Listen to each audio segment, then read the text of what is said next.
amahan ra ba ipalubong sa akong ama? Kinapulit yung kinsa may mapatay nimo, pangit nimo.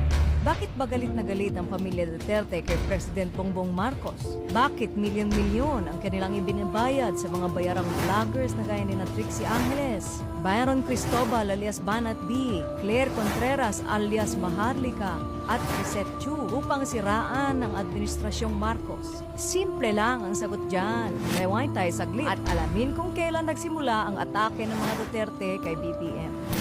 At ayun na nga, nagsimula ito noong putuli ng walang pakundangang paglustay ng intelligence fund ni Vice President Sara Duterte. Inawi ng Kongreso ang 650 milyong intelligence fund na hiningi ni Inday Sara para sa Office of the Vice President at sa Department of Education. Ito ay matapos mapagalaman na nag-disappear ang 125 milyon na intelligence fund ni Inday Sara sa loob ng 11 days. Pagkatapos nito ay nagsimula ng mag-amok ang kanyang ama na si dating Pangulong Duterte at kanyang mga kapatid na si Pulong at si Baste. Lalo pang nagwala mga Duterte noong imbestigahan ng mababang kapulungan ng mga fake news ng Sunshine Media Network International na pag-aari ng kanilang best friend na si Apollo Kibuloy.